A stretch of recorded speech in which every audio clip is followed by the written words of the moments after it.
Okelo. I am in Seattle, Washington, and I'm really excited to be here with you for another amazing episode of the African Father in America podcast. I am here with a really special guest, Hilary Gondi. Hilary, go ahead and just say hello to our viewers and listeners for today's episode. Hi, viewers. How are you doing? My name is Hilary Gondi, born and raised in Kenya, but currently live in Canada, Toronto. Thank you, Jevan. Excellent. So today, for those who are joining us for the first time, all our conversations, as usual, are grounded on African proverbs. I love bringing African proverbs to our conversation because that is how we ground ourselves in who we are. So today is not an exception, and our proverb for the day is from Egypt, and it says that the eye of the sun can't be hidden. I would love for you to share your own perspectives on this proverb in the comments. If you have not subscribed to the channel, this is a good time for you to do so.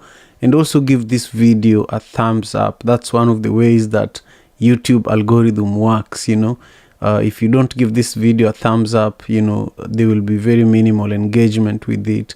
But as many of you as possible should do that. I also know that some of you are joining us on Twitter, which is the platform that Hilary Gondi is really popular on because of, a movement that he created there known as Luo Town Hall. He will be speaking a lot about it. But if you're joining us there, make sure you're sharing the link to this conversation. And if you're on Facebook and LinkedIn, also make sure you're sharing the link to this conversation. And also, hello to everyone joining us on AMP. AMP is an amazing audio app that is owned by Amazon, and I love using it because it's just excellent for podcasting. So thank you to everyone joining us, from all over the world. You are really, really appreciated. So as I shared earlier, our proverb says that the eye of the sun can't be hidden. And, during our conversation today, we're just going to explore the richness of African culture through this proverb and also through the story of our special guest today.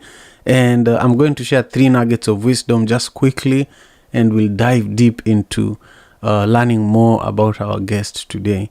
So the first nugget of wisdom related to this proverb says that radiate authenticity. Just like the sun, there is no way that you can hide who you are from the world.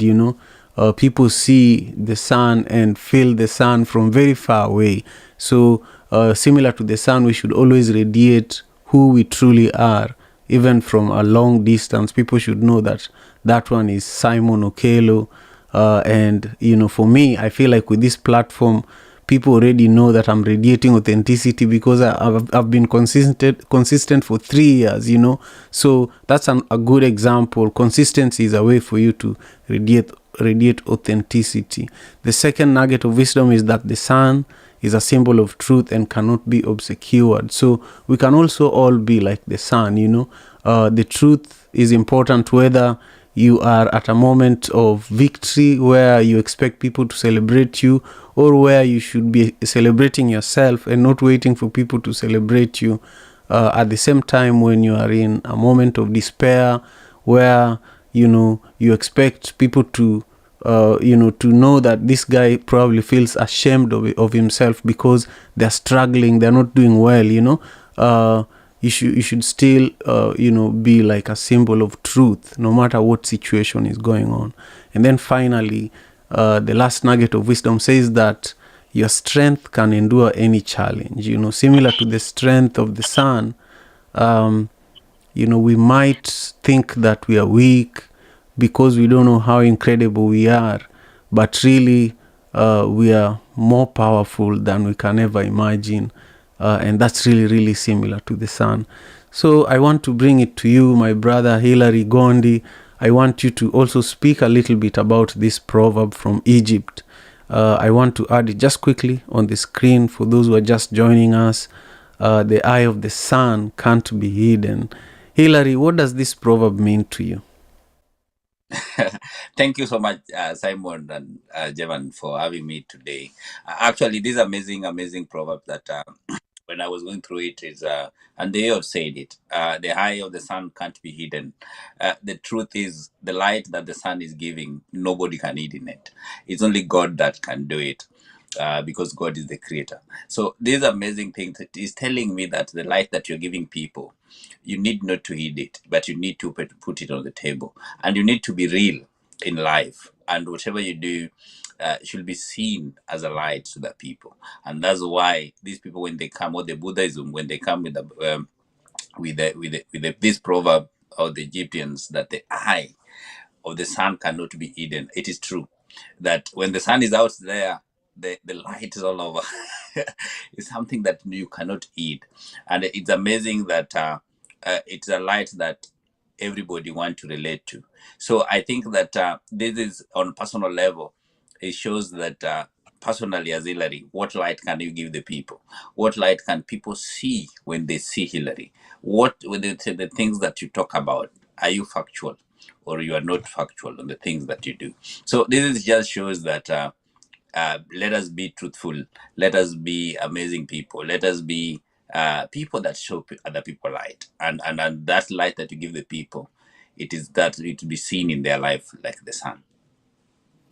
That's Yes. wonderful. That's wonderful. I love that. I love that. And, as you are speaking, it also brought me to one of the biggest projects you've been doing recently. We will talk about it in just a second, but I want you to take us on a journey. This is a question I love asking all the guests of the African Father in America podcast, where I take you back to when you're 8 to 12 years old, a story that really inspires who you are today. And I also share my own story around that time when I was 8 years old. My mother gave me a bicycle. We lived in Kisumu, Kenya, in Manyata, and she asked me to help her distribute milk and bread in our neighborhood. And that marked my journey as an entrepreneur, as a business person, and also just as a grown up, because I began interacting with business owners who expected me to deliver these things on time, and they began looking at me differently, not as a young boy in the community. And since then, the discipline to wake up early has stayed with me today. The discipline to work hard, the discipline to build relationships has stayed with me up to now. Take us back, share with us a story, a childhood story that when you look back today, you really feel like this is really what moves me. This is what drives me to continue doing my best. Thank you so much, Simon. I want to say that I was born and raised in Kenya, and I was born in Nairobi. Then, before the 8 years, my parents moved back home, that is in the village in Migori. And when we were in Migori, what amazed me that I can remember so well, that time, at the little boy, 8, 9 years, 10, we were waking up so early, going to till the land with the cows, with the plowing and everything. These are the things that is amazing me. And then after that is when you prepare, you want to go to school, nursery school.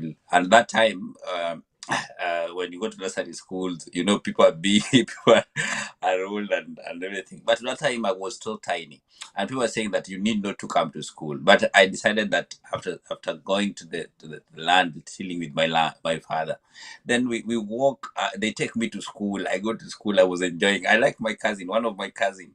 She was at that time. She was around in class 7, 8. She really loved me so much. She's called Achien. She must make sure that I go to school. She come back, or she come home at around 7. She said, "Hey, let us go to school." When I go there, what was amazing me is one thing that I really enjoy, that I didn't believe that people can go walk barefooted. Going to school, you're being told that bring firewood, bring jembes and everything, so that you can go and till the land.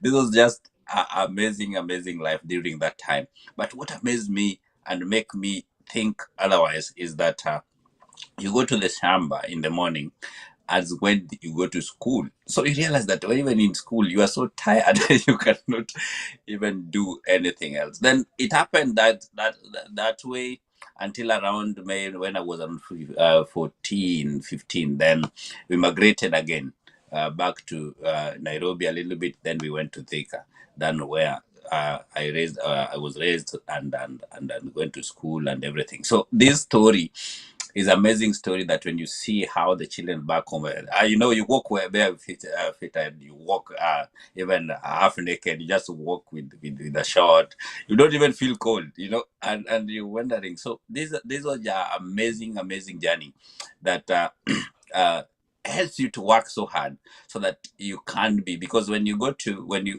mostly when you come to town now, when you come back to Nairobi, you see how the children, they walk with nice shoes, they have good clothes, they change clothes. When you are at home sometime in the village, you realize that even the one cloth you put in the whole week, you don't even realize, you don't even have time, you don't even have clothes to change it. This has been amazing story that you see sometimes make you whom you are today, because make you work so hard.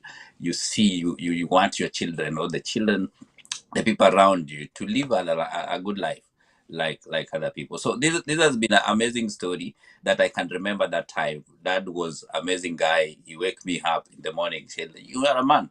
Let us go to the." Then you go there a little bit. You are a young person. You have cows there. Then you come back home again. You prepare, go to school. After school, you come. You're being told that, oh, go. Let us go look at after the cows. We take them out to take the river and other things. So that was amazing journey that really make me whom I am today, because I realized that to work, I should work so hard uh, to change this life. It must be amazing life, but it is not a pleasing life. It's not a pleasing life. Like walking barefooted, something might even injure your legs. It is raining, Maze, you are outside there, and everything is happening. So you realize it was a crazy journey, but it was amazing as a young person. By that time, I was enjoying because I didn't know that this is happening. But when I come back and realize that, oh man, these people, they do this thing, most of them, because you realize is the poverty of life in back in the village, and that one is challenging your mind and make you work so hard so that you change the scenario in your life. Yeah, yeah, I love that. I love just the story that you shared with us. Living in the village, walking bare feet, being rained on sometime, tilling the land early morning before you go to school. Then going to school, you're expected to carry firewood and carry the djembe to go and dig the farmland in school, being so tired that you can't even concentrate in class. These Right. these are fascinating stories, but they are true. Even today, there are so many young children in Africa, not just in Kenya, that go through a similar process, and when they get an opportunity to move to Nairobi, or even move to Vancouver or Toronto or Seattle, where I am, they grab the first opportunity to get out, because they feel that now I'll be able to put on shoes, I'll be able to have a roof over my head, and then the cycle continues, the cycle of brain drain continues, the cycle of poverty continues, because no matter how many of us come to the diaspora, we cannot solve the challenges that Africa is facing unless we come together, unless we unite, unless we're willing to share stories like this, because not many of us are willing to open up and share stories of what inspires us to do what we do today. And you're willing to share this with us, and also you're doing something about it. You created a very, very powerful community online, on X, formerly Twitter. And I just want you to speak about why this has been such a great journey for you, bringing particularly the Luo community together at a time where Luos were being massacred. For those who don't know, in Kenya we have so many tribes, and we have over 40 tribes. One of the most prominent tribes in Kenya are the Luo people, where both Hillary and myself come from. And since Kenya's independence, and even before independence, there has been so many instances where the Luo community, because they're very outspoken, they see something wrong, they speak about it. They're like the eye of the sun, you know. They have been victims of, even recently this year in Kenya, a lot of Luos were massacred. And so I saw Hillary and his group on Twitter mobilizing and coming together and speaking about what was going on, but also going further and looking at what are some economic development ideas that we can bring back home to transform lives of children, to bring people together. So that's how we connected. And Hillary, I want you to speak more to that. For those who are just joining us, make sure you subscribe to the channel, give this video a thumbs up, and let us know in the comment what you think about our conversation and today's proverb. Hillary, please take it away. Thank you, Simon.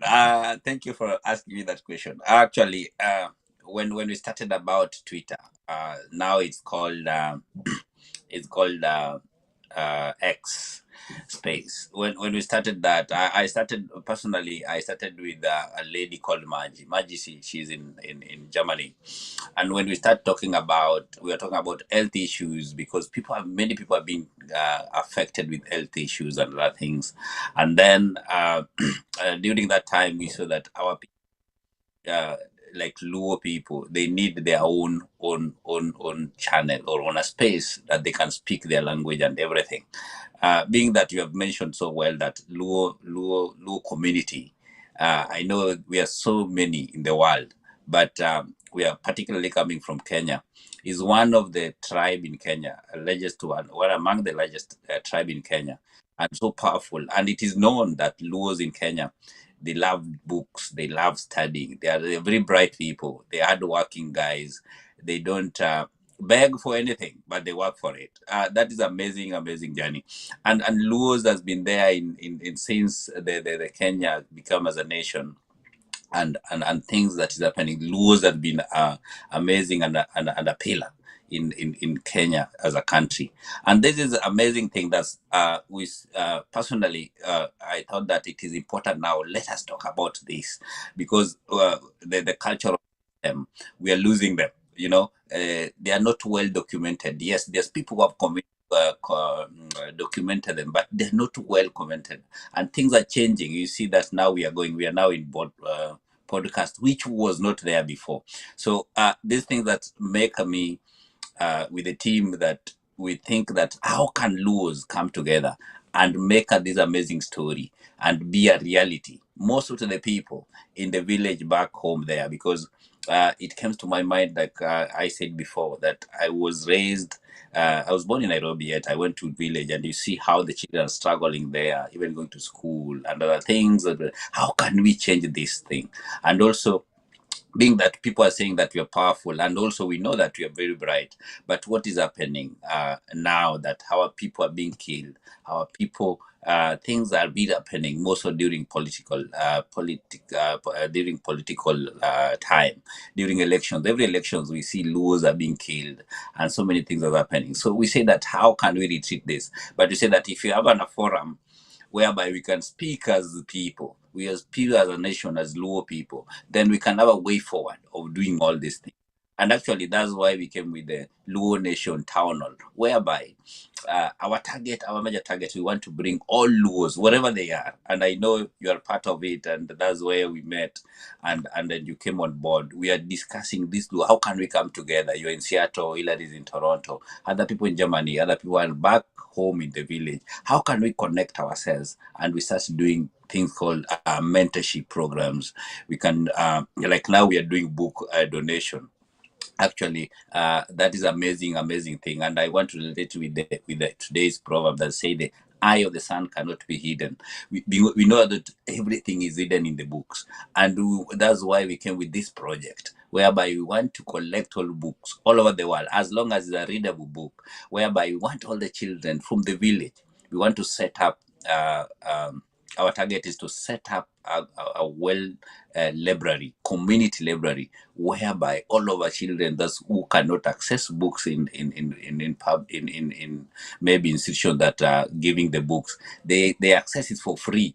They find there, we give them that opportunity so that they can read all these stories. They can be amazing people. That is a major target that we are doing at the moment. And also the stories of border, the stories of, there's so many things that is happening in the community, in the village there. We want to reach these people and talk to them. And that's why we started a town, whereby we want to bring all leaders. We want to bring even the people in the village in a community way, in a townal way, so that we organize all these things. We speak, we talk, we see how best can Luo community be come back to their place, and also not only during the politics system, but in every life that they go through. The children that are going to school without with bare feet, how can they have shoes?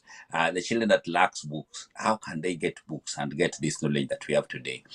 These are amazing things, and that's why these are the lights that we are trying. We are trying to push our community, but not only our community. Many people are joining us now, and they're coming on board. And some tribes, even some leaders, have come on board.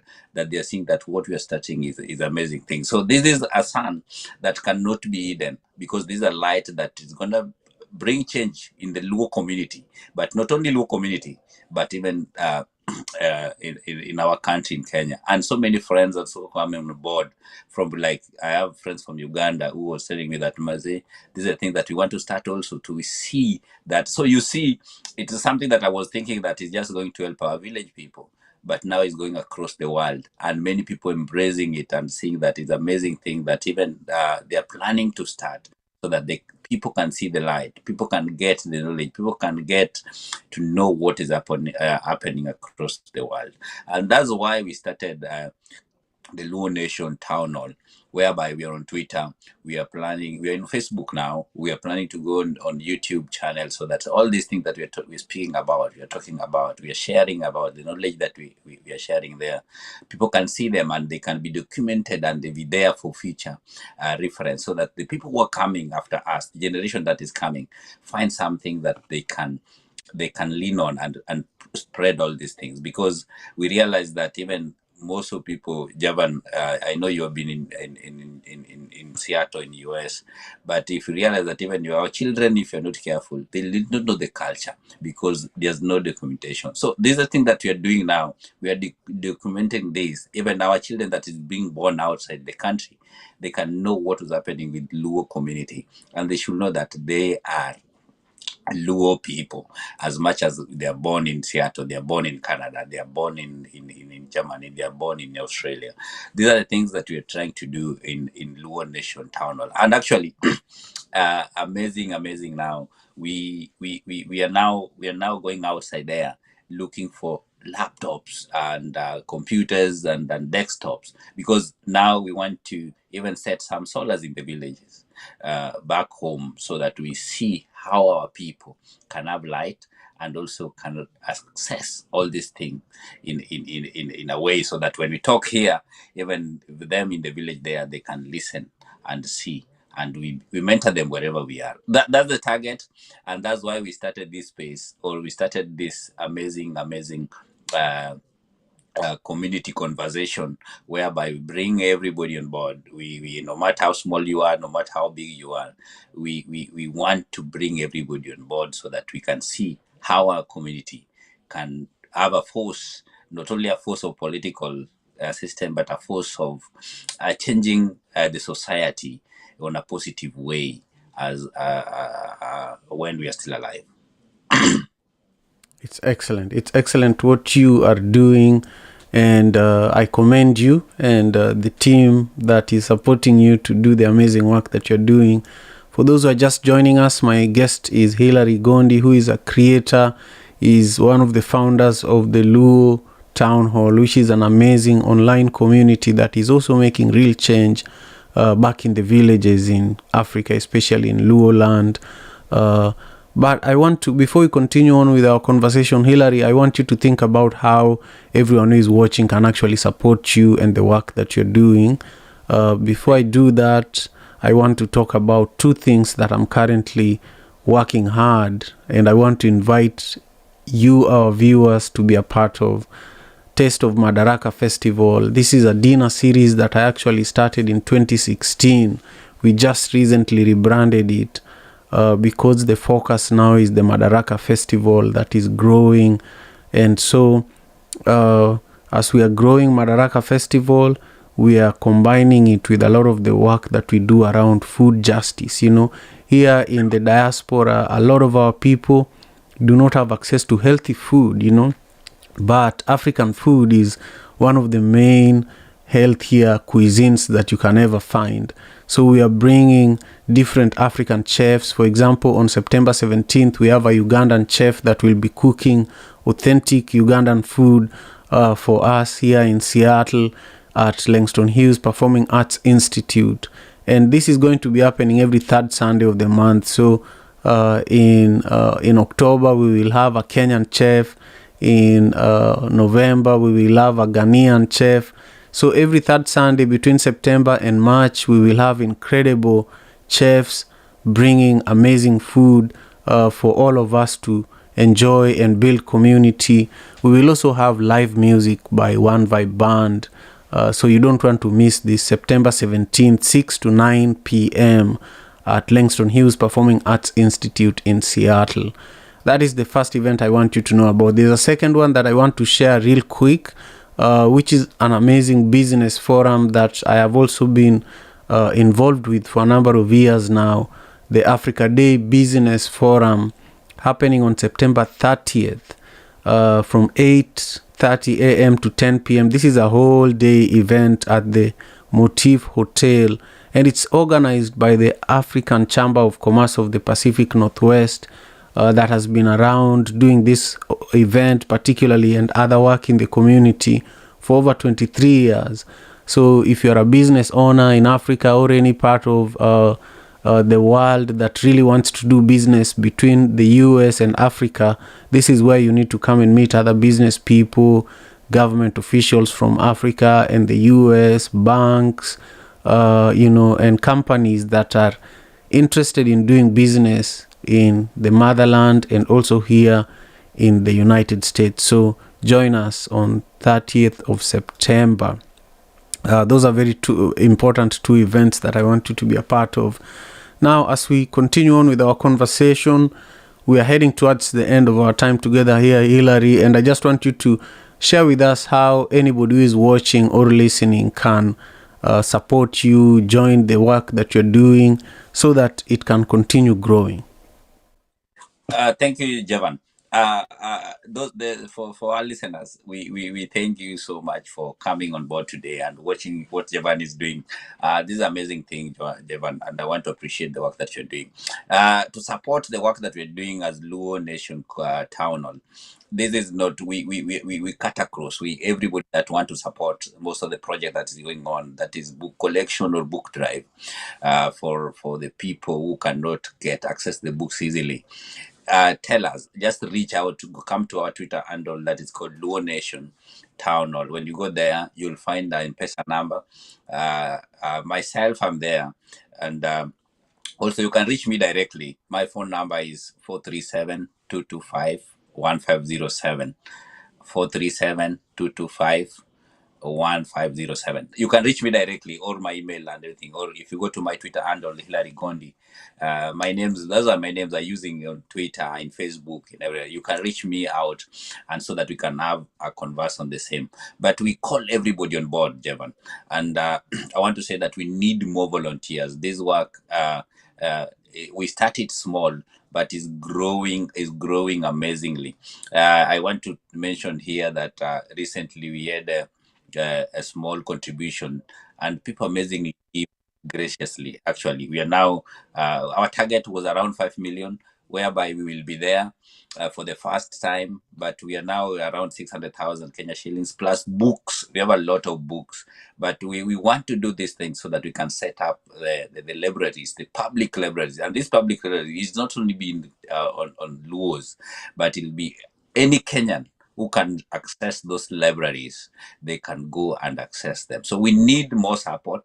We need more people to come on board. We need more volunteers. We need more ideas. So our listeners, when you have any idea that you think that can help this project to go on, then we welcome you on board. We don't discriminate anybody, but we call everyone on board to come and partner with us, because our target is currently is 4 counties. But the thing is, this thing is something that we want to grow it in all over Kenya. So every child of a Kenyan should access and should know what is happening. So, and this is amazing. That's why we need to call everybody on board.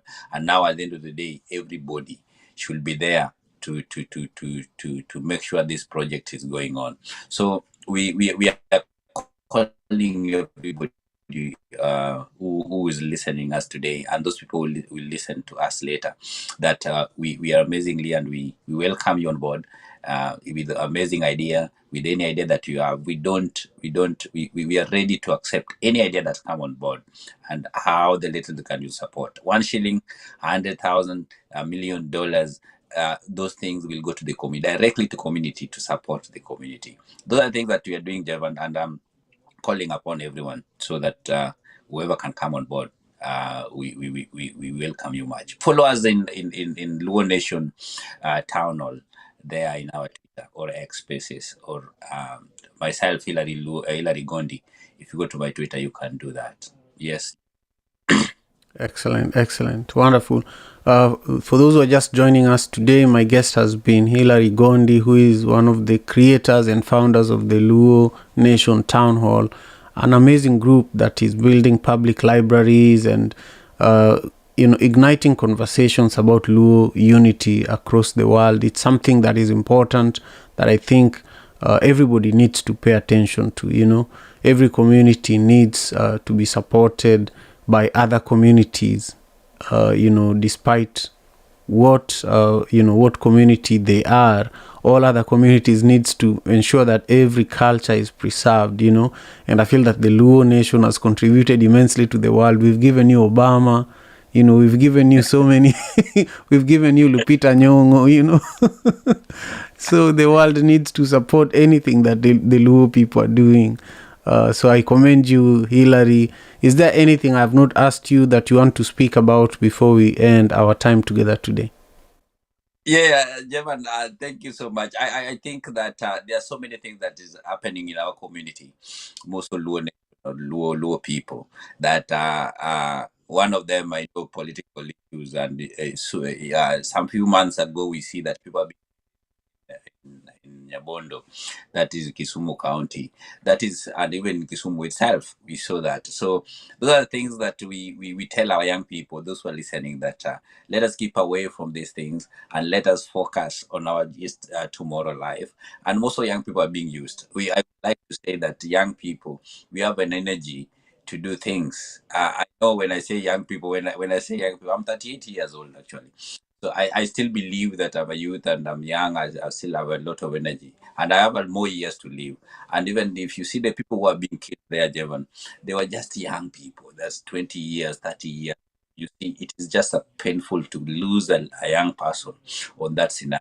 So we want to encourage young people. Let us focus. Let us come on board, and let us know the things that we want to do, and let us not be used by politicians, but let us focus on our life, because we have a longer life to live, and we are the people to change the community.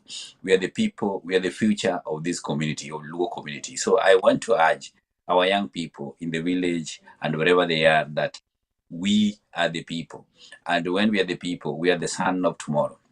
We are the light of this community. Let us share that light today. Whatever you do, whatever you focus on, when you need help, just approach Jevan and tell him, the Jevan Maze, I need all these things. Can you help me? Then that way, when we are start that conversation, we'll change the perspective of being used by politicians, giving 200 shillings and something like that. Then you do nasty thing. Then you lose your life. So we are not saying that, and also to encourage people, that even the police that are there, that these people want to live. They want to have a good life. As much as the mistakes may do in life, but we can change this with all conversation. And that's why, Javan, we are calling everybody on board. so that we can come. There's a lot of things to do, not only giving out the books, but also to start a conversation. This town hall should go to the villages, whereby we talk with our people. We train them about the civic education. We train them about financial issues, the struggle that they go outside there. There are so many young ladies who are getting unwanted pregnancies. How can we avoid all these things? But when we do this conversation together as a community, as a people, and our young people to know what is needed for them, and also to work hard, the small things that they get in the community, how can this help them? Then I know and I believe that in near future, we'll have a different community and a different people. And that's what I wanted to add this today. But also I want to thank you so much for having me in your studio. In the program that you're doing, we support you, my brother, and anything and more idea. I know there's a lot of ideas that we'll share together, so we see how to expand all this and bring all these things also to our community, so that they can know that the little that we have, because you have said you were raised in Manyata, and people think that people who are raised in Manyata cannot make it, but now you're in Seattle doing amazing job here. Even the person who is in Manyata today can do it. Personally, I was raised in Islando, and now we are in Canada, Toronto, doing amazing things here. Make life work for us. Those are the things that we encourage people down there, most of young people, to focus and then don't lose hope, but raise above, be above the level. And at the end of the day, you're going to make it. Thank you so much, Evan. And we appreciate the program that you're doing. Thank you. Wonderful, wonderful. Thank you again for making the time. I can't wait to have you again as a guest. Keep up the good work. And to everybody that joined us for today's show, I just want to thank you again.